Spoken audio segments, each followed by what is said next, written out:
శ్రీ గురుభ్యో నమః. కన్యారాశి జాతకులకి శుభగ్రహ గురువు యొక్క వక్రగమన కారణంగా ఎలాంటి జాగ్రత్తలు తీసుకోవాలో క్లుప్తంగా చెప్తాను. ఎందుకంటే పాయింట్స్ చాలా తక్కువ. ఇక గురువు మీ రాశికి 9వ స్థానంలో, భాగ్యస్థానంలో, అదృష్ట స్థానంలో ఉన్నాడు. ఉంటే చాలా గొప్ప విశేషం. అలాంటి గురువు వక్రంలోకి వచ్చేస్తున్నాడు. సహజంగా ప్రతి సంవత్సరము గురువు 125 రోజుల దాకా ఆయన వక్రంలో ఉంటాడు. ఈ క్రోధినామ సంవత్సరంలో 119 రోజులతో వక్రం ముగించుకుంటాడు.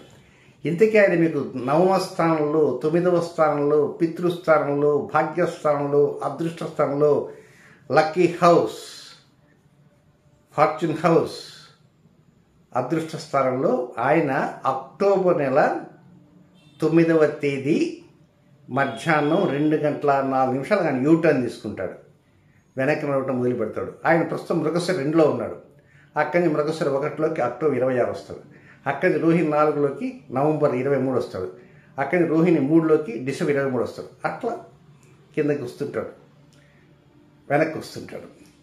తిరిగి 2024 ఫిబ్రవరి నెల 4వ తేదీ మధ్యాహ్నం 12:45 మళ్ళా యూటర్న్ తీసుకొని ముందు నడుస్తాడు. రుజుగమనము, ఫార్వర్డ్ మోషన్లోకి వచ్చేస్తాడు. ఇంతకైనా ఏమి ఇస్తాడు? మీకు శీఘ్రమైనటువంటి ఆలోచనలు ఇస్తాడు.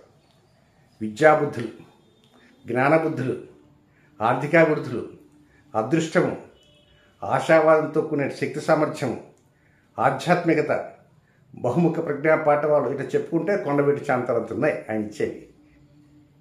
ఆయన మీ రాశికి 4వ స్థానానికి, వృత్తి, వ్యాపార, విద్య, ఉద్యోగ, ఆరోగ్య, వాహన, గృహస్థానాలకి, భార్యాస్థానానికి ఆయన అధిపతి. అలాంటి గురువు ఆయన వక్రంలోకి వెళ్తాడు.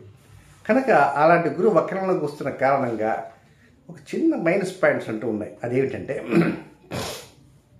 మీరు ఉద్యోగం చేస్తారు, మీరు వ్యాపారం చేస్తున్నారు, మీకేదో వృత్తి ఉంది, మీకేదో వ్యవహారం ఉంది. ఈ వ్యవహారాలు ఇవి ఉన్న పరంగా కుంటుపట్టం మొదలు పెడతాయి. కుంటుపట్టం ఏవో రకంగా కొన్ని సమస్యలు వస్తుంటాయి. మీరు అనుకున్నట్టుగా ఇక్కడ చేయలేకపోతారు. దీనికి ప్రధాన కారణం ఒకటి ఉంది. అదేమిటంటే, మీరు ఇందాక చెప్పే ప్రజ్ఞా పాఠవాలు, శీఘ్ర ఆలోచనలు, ఇన్ని ఉన్నాయి. ఇన్ని విషయాలు మీకు ఉన్నాయి కదా. వీటితో ఏం చేస్తారు? మీరు ఇతరులకు సలహాలు ఇస్తారు. ఇతరులకి సలహాలు ఇస్తారు. సలహాలు ఇచ్చి ఆ సలహా ప్రతి ఇలా పాటించండి, మీరు చేసే వృత్తిలో ఈ చిన్న మిస్టేక్ జరిగింది కనుక ఈ ప్రకారం పాటించండి అని మీరు సలహాలు ఇస్తారు. ఎప్పుడైతే మీరు సలహాలు ఇస్తారో మీ సలహాను వారు నమ్మి తూచా తప్పకుండా పాటించి వారికి ఉన్నటువంటి నష్టం నుంచి బయటపడతారు. చూసారా? ఆహా, పలానా సుబ్బారావు గారు చెప్పారండి, చక్కగా ఆయన చెప్పాడు, సూటిగా చెప్పాడు, నా పరిస్థితిని గమనించి ఆయన జాతకం చెప్పినట్టు చెప్పేశాడు, చెరగదోషం చెప్పినట్టు చెప్పేశాడు. నేను ఆయన చెప్పిన సలహా పాటించాను, అబ్బో నాకు ప్రమోషన్ వచ్చేసింది, ట్రాన్స్ఫర్ అయిపోయింది, అధికారులు ఫైల్స్ కదిలే అంటాడు. బాగానే ఉంది. ఆయనకి ఎలాంటి సమస్య వచ్చిందో అలాంటి సమస్య మీకు వచ్చింది. మరి మీకు ఆ సమస్య వచ్చింది, మీరు ఆయన సలహా ఇచ్చారుగా, అదే సలహా మీరు పాటించవచ్చుగా. మీరు పాటించరు. మీరు కేవలం సలహాలు ఇచ్చేవారే తప్ప సలహాలు పాటించరు. అది సంగతి. కనుక ఇక్కడ సింపుల్గా ఏంటంటే, మీరు ఎప్పుడైతే మీరు ఎదుటివారికి ఎలాంటి సలహాలు చేస్తుంటారో అలాంటి సలహాలు వారు పాటించి వారి కష్టాల నుంచి బయటపడుతుంటే, అలాంటి కష్టం మీకు వచ్చినప్పుడు అలాంటి సలహా మీరు పాటిస్తే మీరు కష్టం నుంచి బయటపడతారు. కానీ మీరు పాటించరు. మీరు పాటించరు. ఉదాహరణ నేనే ఉన్నాను, నాది కన్యా రాశే. ఈ రుమాలు ఇట్లా పెట్టుకుని ఇలా పెట్టుకున్నా, నేను కూడా పాటించాలి.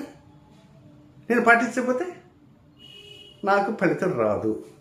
అది కనుక ఇప్పుడు కన్యారాశి జాతకం చేయాల్సిందంటే, తాము ఎవరికైతే సలహాలు ఇస్తారో, ఎలాంటి కష్టాలకు సలహాలు ఇస్తారో అలాంటి కష్టాలు వారికి వచ్చినప్పుడు అలాంటి సలహాలు వారు కూడా స్వీకరించాలి, వారు కూడా ఆచరించాలి. ఆ సలహా ప్రకారం ఇలా చేస్తే చక్కగా క్రమశిక్షణతో ముందుకు బండి వెళ్ళిపోతుంటుంది.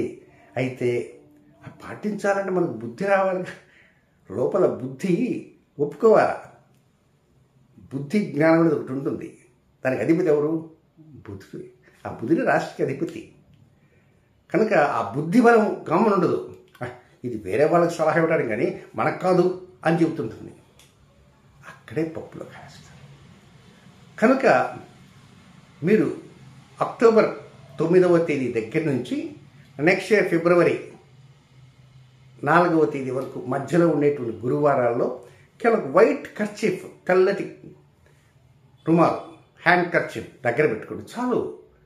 ఆ కర్చీఫ్ని అలా తుడుచుకుంటండి, అలా చూస్తుంది. ఈ విధంగా చేస్తున్నారనుకోండి, మీ దృష్టి కూడా ఆ కర్చీఫ్ పడిపడుతుంటుంది. దానివల్ల డెవలప్మెంట్స్ వస్తాయి. ఆ డెవలప్మెంట్ వల్ల మీ పని కూడా ఆగదు, మీ పని కూడా వెళ్ళిపోతుంటుంది. కనుక ఈ చిన్నపాటి టెక్నిక్ గమనించడానికి ప్రయత్నం చేయండి. చక్కగా అనుకూలతలు వాటితోనే వస్తాయి. ఎక్కడ ఆందోళన చెందాల్సిన అవసరం లేదు. శుభం.